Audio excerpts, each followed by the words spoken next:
blah.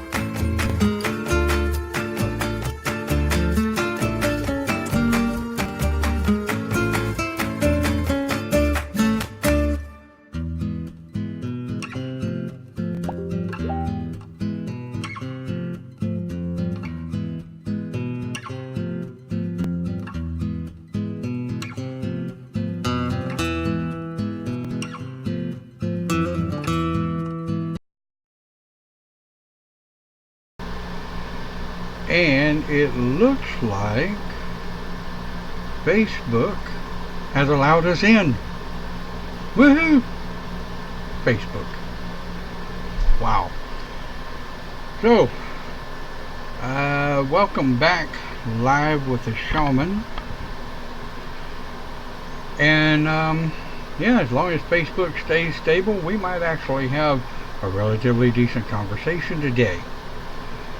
Alright, we have a lot of information over in the description block in the upper right. You will see over there where we talk about today's topic, which is the responsibility of magic. You'll also see a standing invite for DiscorApps.com. You can click on that at any time and join us on Discord for our live podcast, and you can actually speak rather than having to type. Right, one of the things I need to remind you of, everyone that watches Live with the Shaman, you need to understand this is an adult oriented channel. Anyone under the age of 18, or if bad language might offend you, you might want to exit now.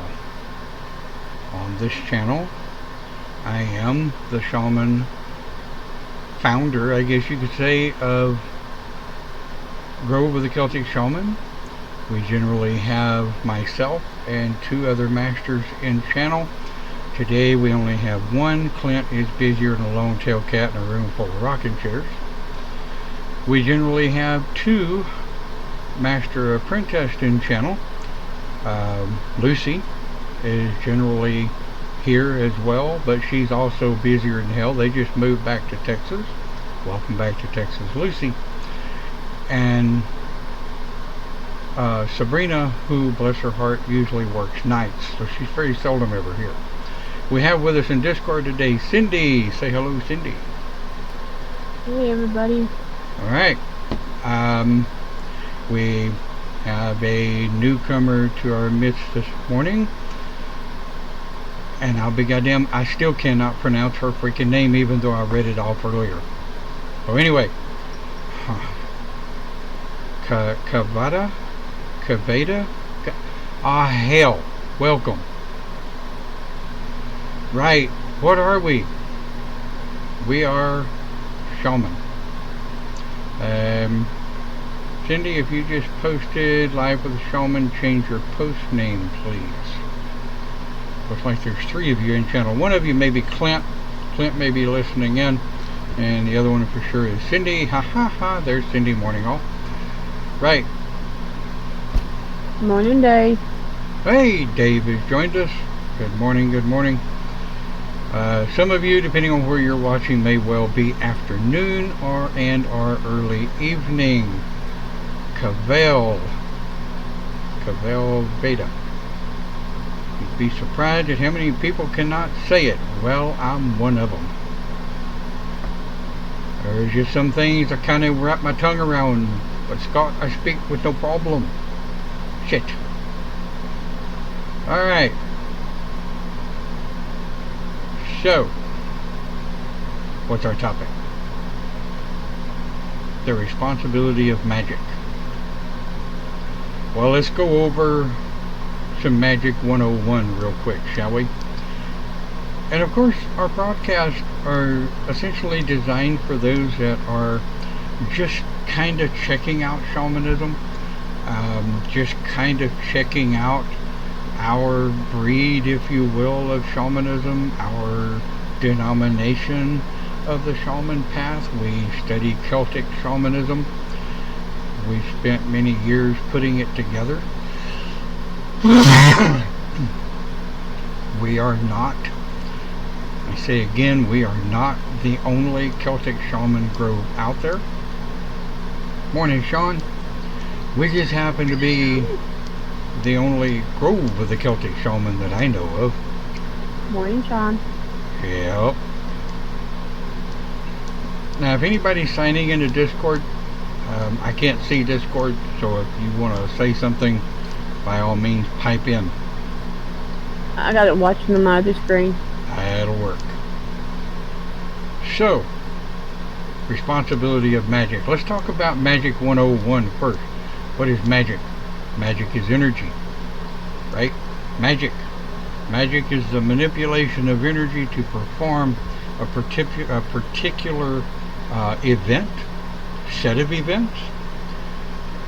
Magic is the manipulation of energy to start, if you're not real damn careful, a snowball of effect, if you will, when it comes to energy. And I love these people. I absolutely love these people that brag about, I can control energy, I can control magic. Well, get on with your bad self, because when it comes to energy and it comes to magic, you ask, you present, you make your request, and you hope like hell it works the way you want it to work. And I've had practitioners tell me, well, if you were really good at what you do and you really knew what you were doing, then you would actually be able to control magic. Okay, show me. Don't sit there and talk your shit. Show me how well you can control energy. Now, I do holistic healing. I work with crystals. I work with energy. I work with all forms of manipulated energy to help counsel people, to help work people through their problems. I absolutely use holistic energy and energy when I have a student. But the responsibility of magic. Now let's think about this. I have a firm belief energy works through you, Sean says. Yes, you're absolutely right. I have a firm belief that every human being, okay, every human being on the planet has the ability, the capability to manipulate magic or manipulate energy. Dave says magic does not have a volume knob. I absolutely love that. Do what, Cindy? That's what I was going to say. But when it comes to the responsibility of magic, how many of us grew up hearing, alright, how many of us grew up hearing, be damn careful what you ask for because you just might well get it. Oh boy. Man, let me tell you. I grew up hearing that from every probable adult source I can remember. Be damn careful what you ask for because you just might get it. So, totally agree with Dave. Magic really doesn't have a volume knob. Totally agree with Sean. Energy works through you. Now, you can, in retrospect, right? We say magic really doesn't have a volume knob, but it kind of sort of really does. And we say you can't control magic or energy, but you really sort of can. One of the things you learn about shamanism, one of the things you really have to learn about shamanism is the entire fucking path is a paradox, right?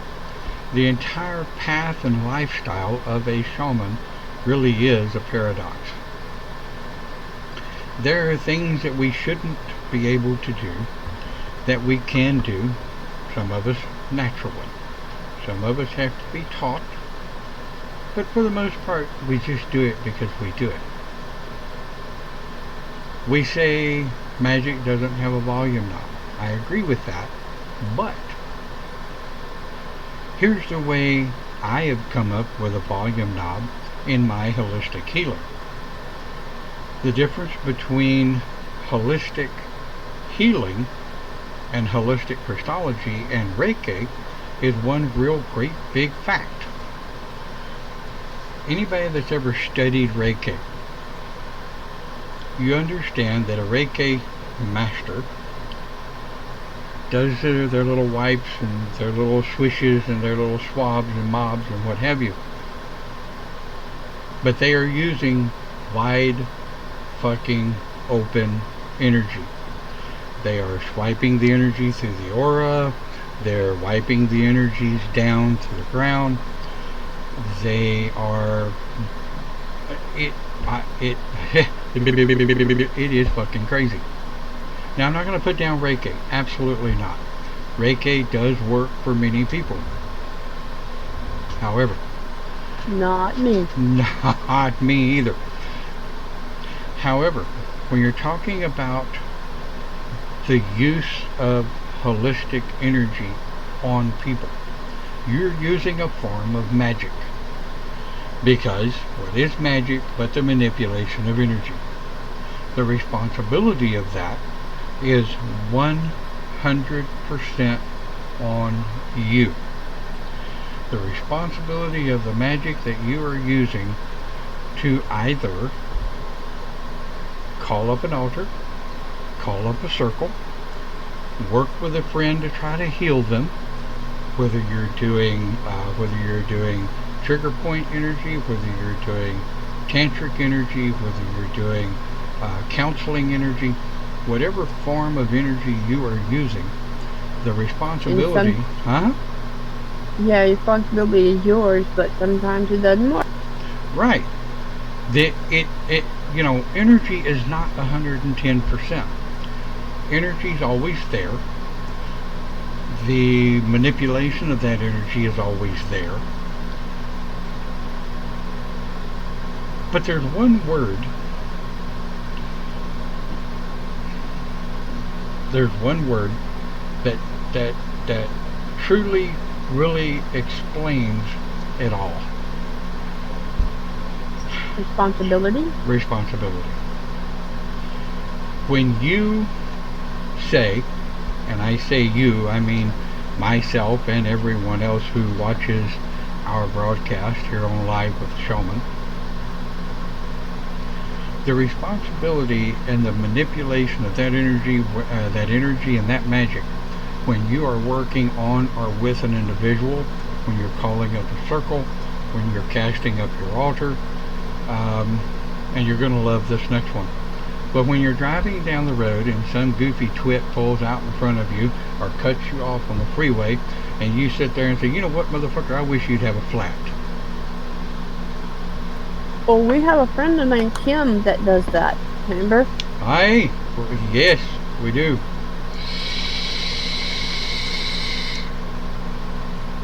But let me ask you a question. Those of you watching live, and those of you who will be squirrel, quit that, Sean. Those of you who will be watching the pre-recorded broadcast. No, it's drum. That too. I'm easily derailed. Both of you. Morning, Clint. You getting on Discord? You always have to be ready for whatever may come back to you. Take responsibility for that. Yes, absolutely. Absolutely. But think about this, and let me draw a scenario for you to tell you just how responsible you are for your magic. Now, riddle me this. Alright? Riddle me this. Morning, Clint. You're driving down the road. You're doing about, I don't know, 75, 80 miles an hour. You're on a great big massive 5-lane freeway. There's 5 lanes on each side.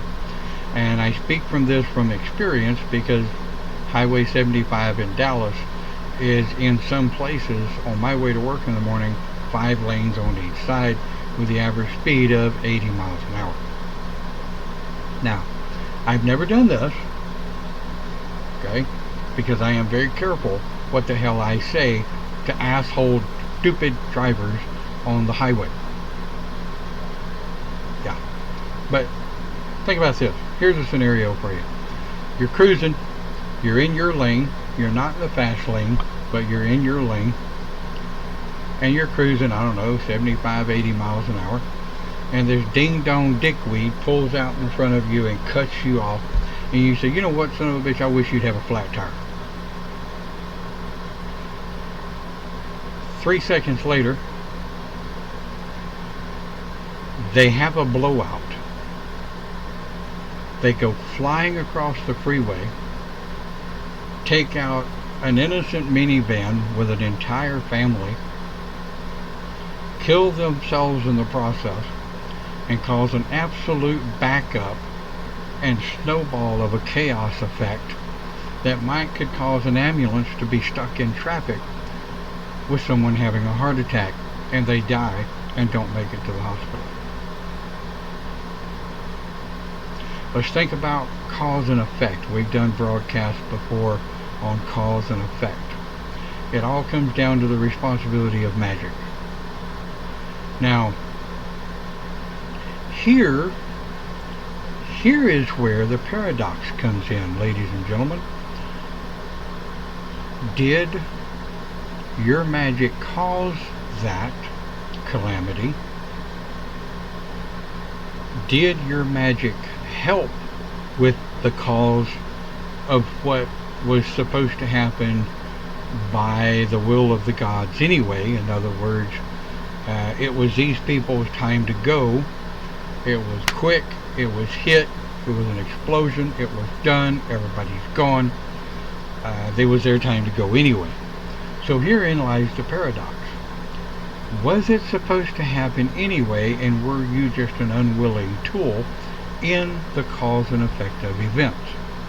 Or are you completely, totally responsible for your own magic and the destruction of multiple lives on the freeway that day, at that time, at that event? Who the hell can answer that one? I can't. So, the responsibility, whether in part or in whole,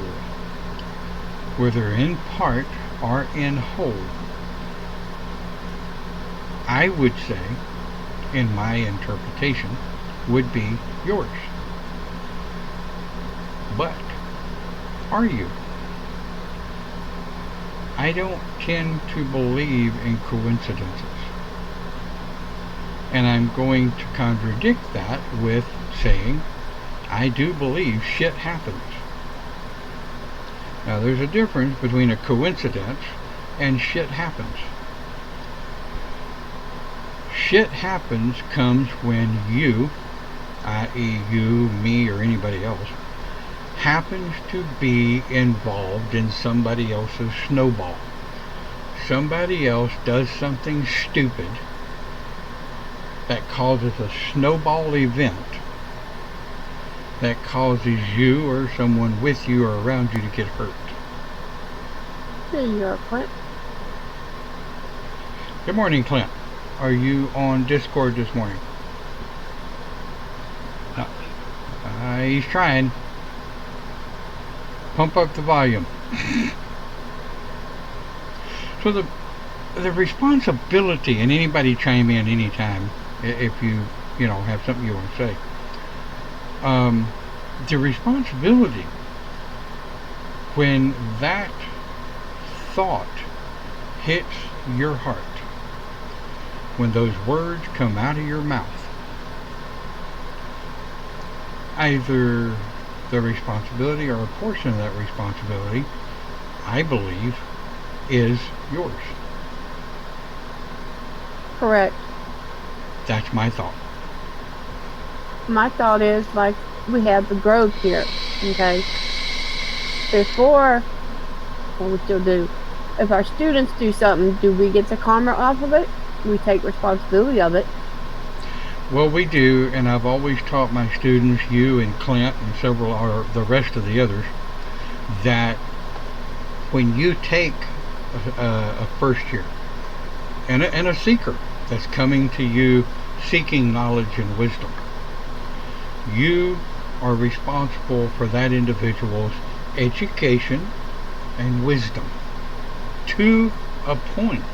And see, here's what you learn as you go through the training processes with Grove of the Celtic Shaman is there is nothing that is carved in stone with the shamanic path. Everything has a gray line. Everything has a sharp edge on it, just like these scissors do, right? Shamanism walks on that sharp edge of those scissors, teeter-tottering and tilting one way or the other 24/7. This is the reason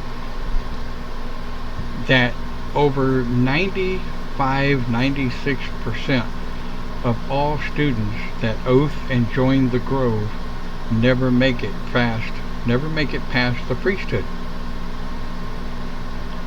One, because of the discipline of the Grove. Two, because of the way we teach. And three, because, well, shamans by DNA, shamans by what? By design, are solitaire.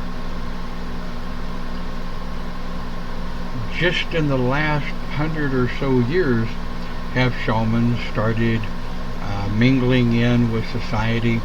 Most especially in the last 20 or 30 years, shamans are actually forming groups and groves and numbers of students, if you will, to carry on the lineage of the founder of the group. Now me, I've always been a social shaman. Clint and Cindy both are social shamans. Oh boy. I'm not so sure about Lucy. I know Sabrina is a very solitaire while still holding true to the oath of the Grove. My opinion, Lucy is a social. Yeah. Lucy loves her people. She loves to be with her people. So that's why she moved back to Texas. Yeah, brought her ass back to Texas.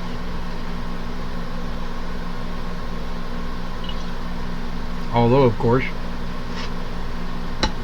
y'all are down south between Houston and Beaumont.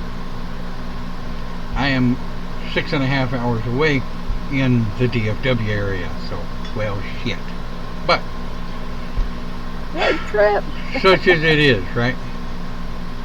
But the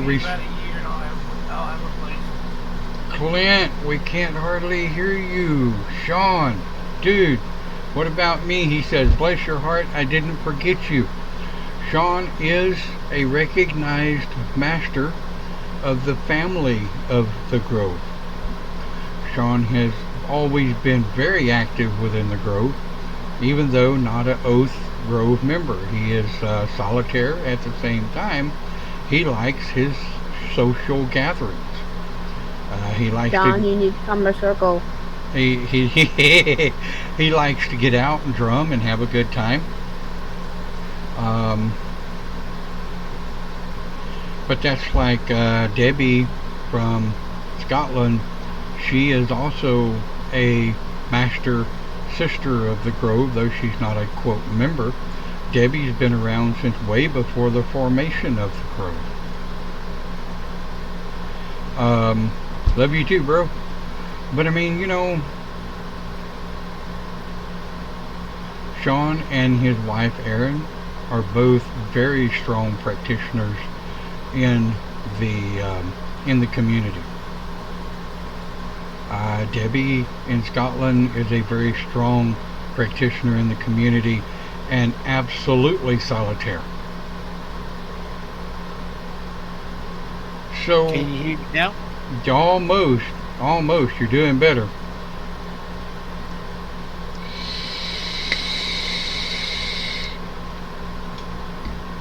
But Do you have them turned out in Discord? as you can tell,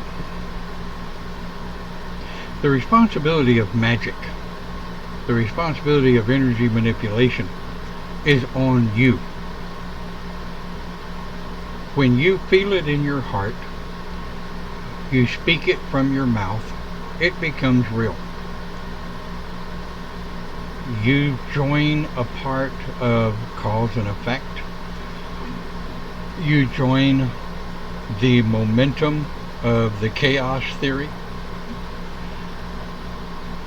You join an active part of momentum. Now, we have always taught our students that when you light a candle in the form of a cast, if you will, your spirit guides, your deity, your counsel picks up what's in your heart. Now, for some of us, that could be damn well spooky. For some of us, that could be just downright down scary. That's the reason I don't go to altar a whole lot. I've noticed that also. I don't go to altar as much. You know, altar is a wonderful thing. It's a good focal point. It's a place to go and light candles for my own self-wisdom and knowledge and growth in my philosophy. But when it comes to just casting an altar, no. Why? I mean, I like to cast an altar for the Sabbath, absolutely. Nowadays, I just light a single candle, and thanks to the deities that walk with me, that help protect me and my family and the Grove and all of our brothers and sisters and friends and what have you, and blah blah blah. But let me tell you, my spirit guides, my counsel, they absolutely pick up what's in my heart. What comes out of my mouth may be psychobabble and bullshit. They're going to look deep within my heart and see what's in it. And if my heart don't match my mouth, I end up on about 30 days of really nasty restrictions by counsel. Even as a master, even as being in it over 20 years, I still got shit to pay. Right? So, I am, you are, we all will be always responsible for our magic, for our manipulation of energy. Does anybody have anything, maybe a story or something they may have done which really taught them just how responsible they are of their own magic? Oh yeah. New to it. I think I was still in the other coven, and you know me, I had to be proven. If I don't see it, I don't believe it. Well, the responsible of the magic was I went to that coven and asked them to help my dad's heart. My dad's heart grew overnight on the outside of his heart. So that's responsible for it.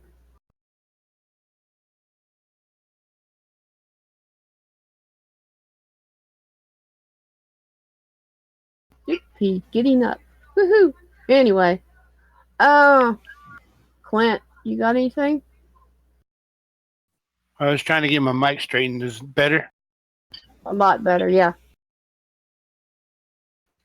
Yeah, about the same time that you did the stuff with the other one, I kind of did. You know, even before I was a shaman, I kind of wanted somebody to help Dad. So yeah, I think in a way we were both responsible for it. In a way, with help with others. But yeah, we figured it out and true to the faith.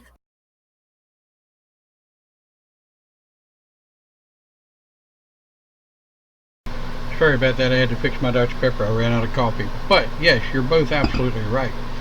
Um, we've all got stories we could tell. Um, Back in the early days of the House of Pagans, back in my early days as a first-year priest of shamanism, I received a request from a Christian to help his pagan wife. Now, he came to me as a shaman, himself being a Christian, been together with his wife for many, many, many years. They grew up together. His wife, very respectable witch. She did prison ministry for many years. In fact, she was one of the ones to spearhead the Texas pagan prison ministry group of folk. She was on death's bed. It was her time to go. Absolutely. Yeah, I remember this. Yep. And he came to me and asked me if there was something we could do to help heal his wife. Well, what did I do, being the young priest that I was?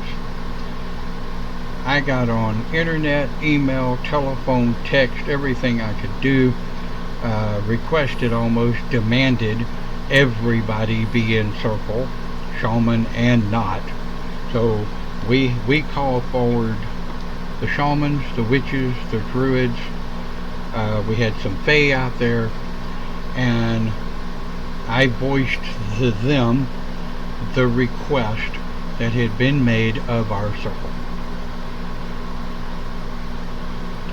Not a single one of us questioned the validity or the responsibility of what we were doing.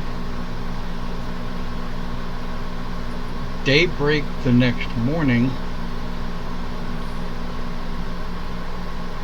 vitals picked up.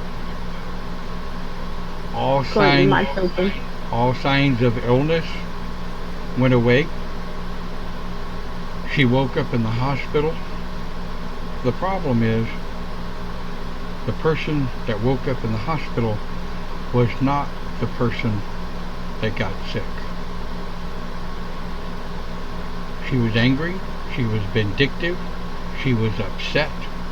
She wanted to know who had, and I quote, who had fucked with the road she had already built to go home. Now, it wasn't that couple years she stayed around? Yeah, I think it was another 2 or 3, 4 years. And he bless his heart, he had contacted me and said, is there any way we can undo what we did? I said, no. There is no way we can undo what has been done. I said, unfortunately, there is nothing I can do but pay the karma for this one, because I am the one that called the group together. I got a ideal on this. Okay. Thinking about it. Okay. Like a transplant person, like they get lungs or heart. If someone gets a new heart, it's like a new personality sometimes. Is that what we did to her? We gave her another spirit maybe inside of her? Well, and see, herein lies the topic for debate, I guess you could say. Did we open the vessel for another spirit? I don't think so in this case, Cindy, because the person that came back according to what her husband said, was had all of the knowledge, had all of the memories, had everything, and told him exactly what we had done. She saw what we had done. And the message she sent to me was, thank you for caring, but you obviously didn't care enough to let me go. Right. No, just thought. Now, I will tell you, I did carry that guilt around for many years. I worried about it. I wondered if maybe this, you know, maybe the karma from that was part of why the group was going through the things it went through. But I can tell you that when up until the time where I actually finally forgave myself, I guess, was when I stopped feeling, quote, responsible. But yet, that truly was a learning experience for me for the responsibility of magic. I mean, you always know, and you're always taught, and you always wonder if what you're casting, if what you're asking, if what you're putting out there is truly actually coming true, or if it's a bunch of bullshit. And one of the things that we cover in the Grove of the Celtic Shaman is where we lean kind of towards science, right? We like the scientific study of different things. So I look at, when I'm teaching a student, or when I'm working with the Grove like this, and when I'm working with the other masters and HPs and HPSs and priests of the Grove, we always keep in the back of our mind, what is scientific and what is metaphysics? What could be string theory? What could be metaphysical theory? And what could be reality? What could be something that who the hell knows what it is? I can tell you from experience, magic is absolutely real. The manipulation of energy is absolutely real. And energy itself is absolutely real. I'm not a very paranoid individual. I have had so many people cast on me and wish me death over the years, and the people I've pissed off, well, guess what? Shame on you, I'm still here. You hadn't killed me yet.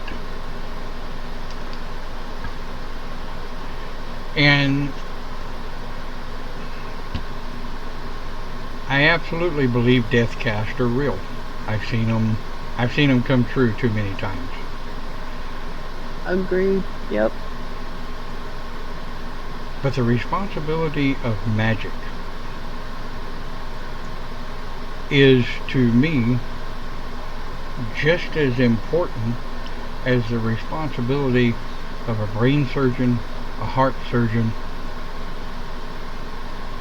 or a surgeon that's going to go in and open the human body and work on the organs inside of a human body.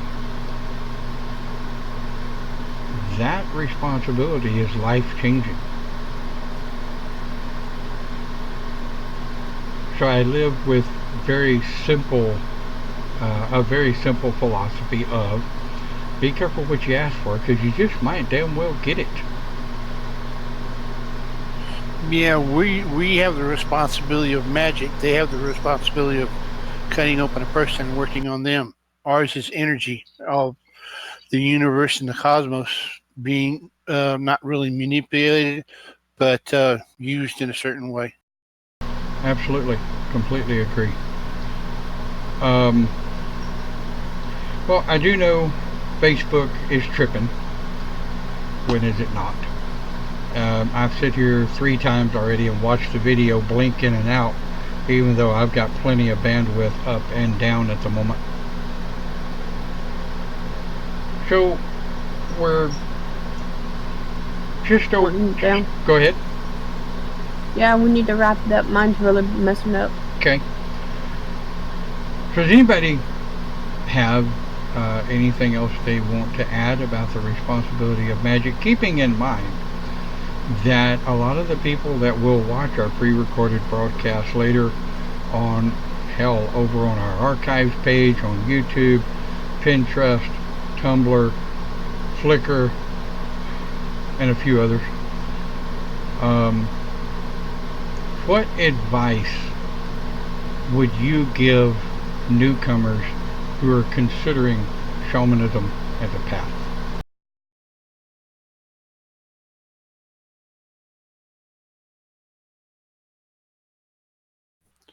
The advice that I got when I first started out: think, feel before you ask for anything, because, like you said, we have the responsibility of magic. Even as a newcomer, you have it, and you don't know what ramifications you're going to cause, whether it's small or big.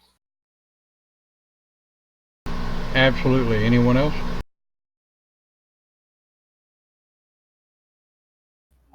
Just the responsibilities. If you're coming into it, ask questions. Responsibility for magic or energy is a big step, and also for us that are here now, responsibility and leadership also have coincide. Absolutely. Dave also makes a good point. Be careful of what kind of magic you do, and is it for the better? I think he's trying to say the betterment of people. So much of the time, we may be asked to do this or do that or do the next thing for someone. We, as in I, you, or anyone else, have to sit down and look at the bigger picture. And the Grove, let me tell you, the Grove and our families and those who are close to us have dealt with our fair share of death over the last couple of 3 or 4 or 5 years, especially over the last 10 years. One of those, I was just reminded this morning, one of those anniversaries was coming up of a 10-year passing of a sister. And we have the responsibility to think about, before we light that candle, before we go to council, before we talk to spirit guide, before we pull up our tradition and we read, is this even allowed by tradition? If you're an oath member. If you're not, then you got your own conscience you got to deal with. Hey, Sabrina. Sabrina joined. All right. So, but when you're thinking about the responsibility of magic, when you're thinking about the cause and effect of what you do, and Sabrina, I apologize, sweetheart, but we are winding down. Facebook is absolutely freaking out this morning. Do go back, watch the recorded version, and let us know what you think. But always remember that when you're talking about the responsibility of magic, it's everyone's responsibility. It's not just mine, it's not just yours, it's not, I hear a lot of seekers that come in and they say, well, I'm just a seeker, how can I be held responsible? Well, you may, and here's a good analogy to that. Here in Texas, by state law, if you're 16, you're operating a motor vehicle, and your actions within the operation of that motor vehicle cause the death or pain of someone else, you are responsible. So the same goes with magic. Irregardless of whether you're a seeker, you're a first year, you're 16 or 60, if you're thinking thoughts that can cause harm to someone else, there's a little thing called karma should jump up and kick you in the ass. There's a bigger thing called cause and effect that may jump up and kick you in the ass. With that in mind, go enjoy your Sunday. Thank you to those who made it here live, and thank you to those who watch on the pre-recorded broadcast. Do remember there is a link with a non-expiring link to our podcast over on DiscorApps.com. Thank you again for watching. Have a great week and have a great day. Good job, Don. Thank you.